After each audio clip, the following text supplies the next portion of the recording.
What would you do if, in a single day, everything you love was taken away? Your wealth, your family, your health, your future. Would your faith survive? This is a story of Job, a man tested beyond imagination, a man who lost everything, yet refused to let go of God. Long ago, in the land of Uzi, there lived a man named Job. He was known throughout the land as a man of integrity, a man who feared God, a man who avoided evil. Job was blessed beyond measure. He owned thousands of sheep, camels, oxen, and donkeys. His servants were many. His wealth was immense, but his greatest treasure was his family. He had 7 sons and 3 daughters. His home was filled with joy, laughter, and celebration. Day after day, Job thanked God for every blessing. He prayed for his children. He cared for the poor. He helped those in need. To everyone around him, Job seemed to have the perfect life, but far beyond the earth. A conversation was taking place in heaven. One day, the angels appeared before God, and among them came Satan, the accuser, the adversary, the one who sought to destroy. God spoke, "Have you considered my servant Job? There is no one on earth like him. He is blameless and upright. He fears God and shuns evil." Satan answered with a challenge. "Does Job fear God for nothing? You have blessed everything he has. You have protected him. You have prospered him. But take away everything he owns, and he will curse you to your face." A great test had begun. God allowed Satan to test Job, but Job himself could not be harmed. Not yet, and so the attack began. One ordinary day, disaster struck. A messenger came running. "Job, the Sabaeans attacked. They stole the oxen and donkeys. They killed the servants." Before he could finish speaking, another messenger arrived. Fire fell from the sky. "The sheep are gone. The servants are dead." Then another. The Chaldeans attacked.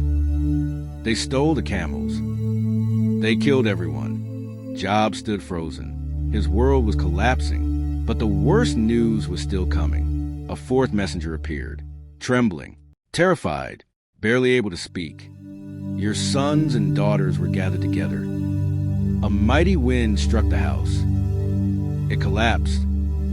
They are all gone." Silence. The words echoed in Job's mind. All 10 of his children, gone in a single moment. No parent should ever experience such pain. Job tore his robe. He shaved his head. He fell to the ground. His heart shattered. His world destroyed. And then he did something no one expected. He worshipped. With tears streaming down his face, Job said, "Naked I came from my mother's womb, and naked I will depart. The Lord gave, and the Lord has taken away. Blessed be the name of the Lord." Even in unimaginable grief, Job did not curse God. The test was not over. Again, Satan appeared before God. Again, God pointed to Job.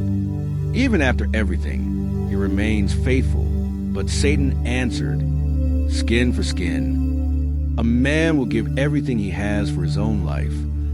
Strike his body, and he will surely curse you." God permitted another test, but Job's life was to be spared. Soon painful sores covered Job's entire body, from the top of his head to the soles of his feet. The pain was unbearable. Day and night he suffered.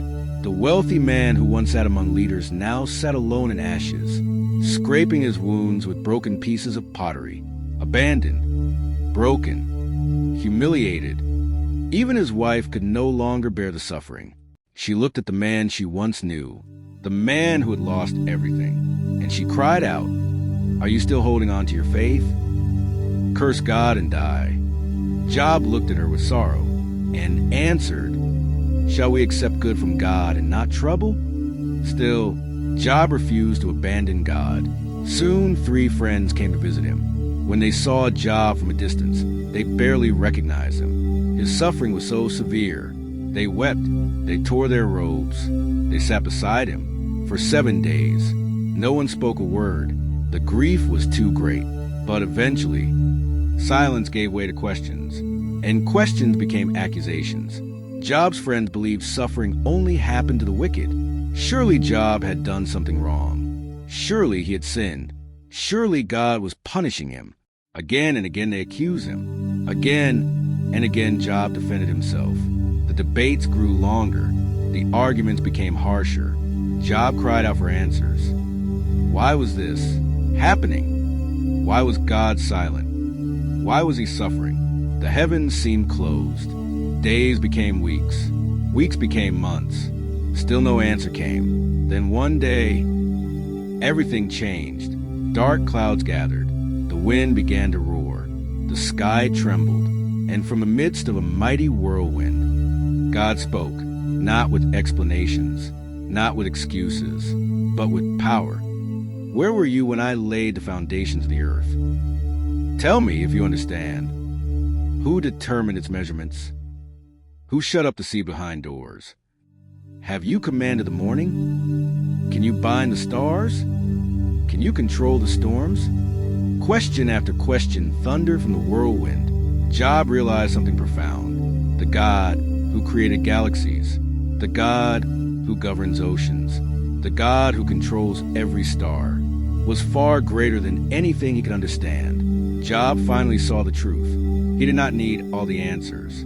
He needed to trust the one who held him. Humble before the Almighty, Job bowed his head and said, "My ears had heard of you, but now my eyes have seen you. I repent in dust and ashes." The test was over. The storm had passed. God then turned to Job's friends. They had spoken wrongly about him, but Job prayed for them. Even after everything they had said, even after all the accusations, Job chose forgiveness, and then came restoration. God blessed Job once more. His wealth returned. His flocks multiplied. His family was restored. His joy returned. The man who had lost everything was given a new beginning. Job lived many more years, surrounded by children and grandchildren, blessed beyond measure. But the greatest blessing was not the wealth. It was not the possessions. It was not even the restoration. It was the faith that survived the fire, because Job discovered a truth that still speaks to us today. Sometimes we will not understand our suffering. Sometimes life will seem unfair. Sometimes the answers will not come. But even in the darkest night, God is still God.